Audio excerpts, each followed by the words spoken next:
علی بھائی ایک حدیث ہے کہ بیماری کسی ایک سے دوسرے کو نہیں لگتی، جبکہ نبی علیہ السلام نے فرمایا، یہ دوسری حدیث ہے، کہ جہاں طاعون کی بیماری ہو وہاں نہ تو کوئی جائے نہ وہاں سے کوئی نکلے. تو اس کی ذرا وضاحت کریں. اس کی وضاحت کریں. یہ دنیا کے مشکل ترین سوالات میں سے ایک سوال ہے. اگر میں کہہ رہا ہوں مشکل ہے تو آپ پھر اندازہ لگا لیں وہ کتنا مشکل ہوگا.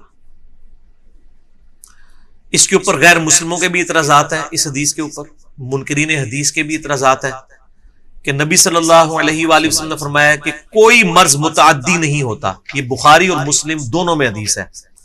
یہ حدیث آپ کو مشکات میں طب والے چیپٹر کے اندر، اس سے اگلے والے چیپٹر کے اندر مل جائے گی کہ یعنی کوئی اس کے لیے کیا وہ ٹرم میڈیکل میں استعمال ہوگی، متعدی مرض جو ایک سے دوسرے کو لگ جاتا ہے، چھوت کم، ٹھیک ہے. یہ وائرل ڈیزیز، وائرل ڈیزیز ہوتی ہے جیسے طاعون، نزلہ زکام، اس قسم کی جو جن کو وائرل ڈیزیز جو ایک سے ایپیڈیمک، یہ ٹرانسفر ہو جاتے ہیں.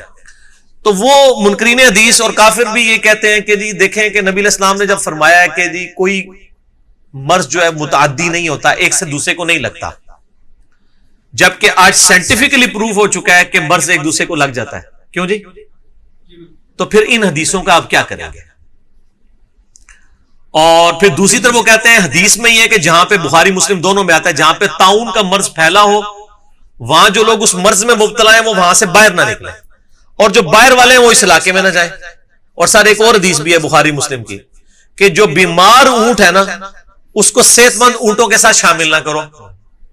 یہ بھی بخاری مسلم میں حدیث ہے. وہ کہتے ہیں جب متعدی نہیں ہے تو پھر کیوں؟ اچھا یہ متعدی والی جو حدیث ہے اس میں آگے یہ بھی الفاظ ہیں بخاری مسلم میں کہ ایک شخص نے عرض کیا کہ یا رسول اللہ صلی اللہ علیہ وآلہ وسلم، اگر ایک مرض دوسرے کو نہیں لگتا تو ہم دیکھتے ہیں کہ ایک بیمار اونٹ کو جب صحت مند اونٹوں میں لا کے بٹھایا جاتا ہے وہ سارے بیمار ہو جاتے ہیں. جیسے مرغیوں میں آپ نے وہ رانی کھیت کی بیماری ہے، ایک مرغی کو لگتی ہے آگے لگتی چلی جاتی ہے. تو نبی صلی اللہ علیہ وآلہ وسلم نے اس کے جواب میں ارشاد فرمایا کہ اگر تم یہ سمجھتے ہو کہ اس مریض اونٹ کی وجہ سے باقیوں کو یہ بیماری لگ گئی ہے تو جو پہلا اونٹ تھا اس کو بیماری کس نے لگائی تھی؟ اللہ نے. یہ الزامی جواب ہے، ٹھیک ہے نا جی. تو اصل میں اس میں یعنی میری نظر میں اس کے دو آنسر ہو سکتے ہیں. ایک تو یہ کہ نبی علیہ السلام فی نفس ہی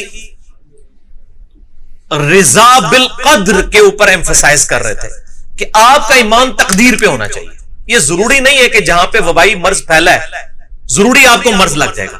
کئی لوگ ہیں جو اس مرض کے گڑھ میں رہتے ہیں ان کو بیماری نہیں ہوتی ہے نا جی.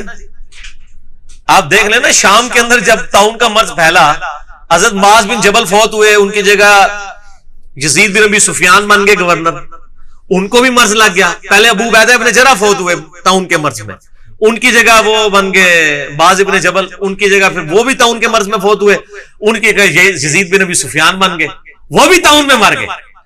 ان کے مرنے کے بعد حضرت معاویہ کو چن لیا گیا، ان پہ طاعون کا عرصی کوئی نہیں اثر ہی نہیں ہوا. کیوں ہنستے ہوئے یار؟ دیکھا نا، اگر اسی طریقے سے تقدیری غالب آنے ہوتی تو حضرت معاویہ کو بھی طاعون ہو جاتا، وہ اسی ایریا کے اندر سے بچ گئے. اور پھر جو کچھ ہوا وہ آپ کو پتا ہے، کربلا کا پس منظر آپ میرا ریسرچ پیپر پڑھ لیں. تو یہ ضروری نہیں ہوتا کہ ایک بندہ وہاں پہ موجود ہے تو ضروری اس کو طاعون ہو ہی جائے گا. تو یہ تقدیر کے اوپر ایمان رکھنے کو کہا جا رہا ہے. جبکہ دوسری حدیثیں جو کہہ رہی ہیں وہاں پہ نہ جاؤ، بخاری مسلم میں حدیث ہے جہاں پہ طاعون پھیل جائے وہاں پہ. اس طرح بخاری مسلم میں ایک حدیث ہے کہ جو مجزوم ہے، جزام کے مرض میں ہے، اس سے ایسے بھاگو جیسے شیر سے بھاگتے ہو، اس کے قریب بھی نہ جاؤ. تو اس میں یہ بھی اشارے مل رہے ہیں کہ نبی علیہ السلام بھی اس چیز کو ایکسپٹ کرتے ہیں کہ متعدی ہوتا ہے مرض، لیکن اس میں بیلنس یہ ہے کہ متعدی کے قریب اگر کوئی جائے تو یہ نہ سمجھ لے کہ میں چونکہ قریب گیا ہوں اس لیے میرے اوپر تقدیر غالب آئی ہے اور وہ اسی کے اوپر رائے کر لے، اور بھاگنے کے لیے اس لیے کہا ہے تاکہ وہ اس کے جراثیم سے بھی بچے. اور دوسرا جواب اس کا یہ ہے کہ یہ حدیث ہی منسوخ ہے. یہ ہے اصل میں جواب. وہ اس لیے کہ بخاری مسلم میں یہ حضرت ابو ہریرہ حدیث بیان کر رہے ہیں، اسی میں بخاری مسلم میں آپ کو انہی حدیث میں ایک طریق مل جائے گا. بخاری میں یہ کوئی 5701 یا 5701 سے لے کے 5707 نمبر حدیث تک یہ سارے طریق جمع ہے. اور مسلم شریف میں جو ہے وہ 5900 کے قریب ہے, 5970 کے آن ورڈ ہے. آپ یہ دیکھ لیجئے گا, آپ کو مل جائے گا. آپ جا کے نا لکھیں متعدی ابو ہریرہ تو اسلام 360 میں وہ ویڈیو کھل جائے گی. باقی مشکات میں بھی آپ کو حدیث مل جائے گی.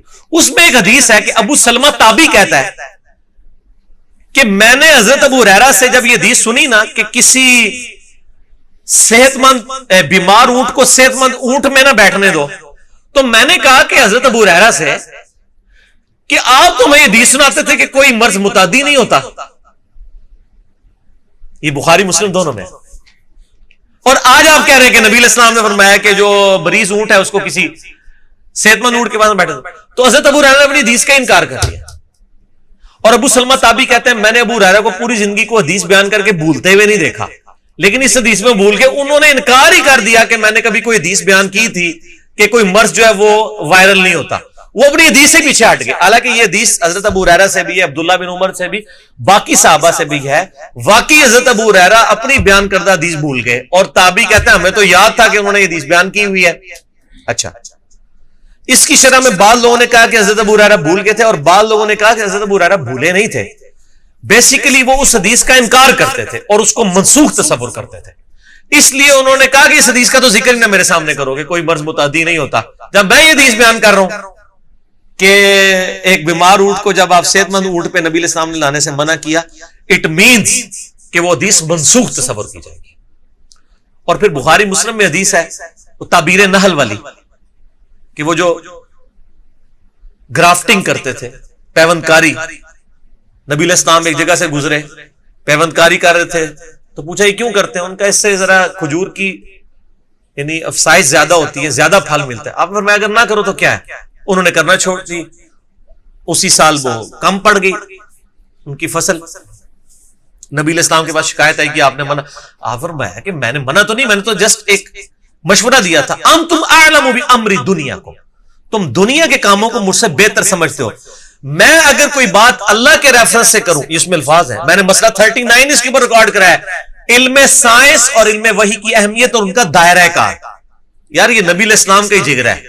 آپ نے فرمایا کہ اگر میں اللہ کے ریفرنس سے کوئی بات کروں نا تمہارے دنیاوی امور میں, تم اس کو فالو کیا کرو. اگر کوئی اپنا ذاتی مشورہ دوں تو میں بھی ایک انسان ہی ہوں. انتم اعلم بامر دنیاکم, دنیا کے کاموں کو مجھ سے بہتر سمجھتے ہو. جو تم نے ایکسپیرینس سے, فزیکل فینومینا آف نیچر سے چیزیں لرن کی ہیں, اور تمہارا ایکسپیرینس بتاتا ہے کہ گرافٹنگ سے, پیوندکاری سے فائدہ ہوتا ہے, اس کو فالو کرو. اس حدیث میں بھی اگر نبی صلی اللہ علیہ وآلہ وسلم کا یہ اپنا ایکسپرٹ اوپینین تھا ایک میڈیکل پوائنٹ آف ویو سے, اور بعد میں آپ خود ہی کہہ رہے ہیں, تو آپ یہ سمجھ لیں اس کو اگر اس کیٹیگری میں, یہ تیسرا جواب ہو جائے گا میرا. ٹھیک ہو کہنا جی؟ تو پہلا جواب اس حوالے سے کہ مسئلہ تقدیر سمجھانے کے لیے نبی علیہ السلام نے کیا کہ تقدیر پر ایمان ہونا چاہیے. دوسرا جواب یہ حدیث ہی منسوخ ہے, اور تیسرا جواب یہ کہ منسوخ ہی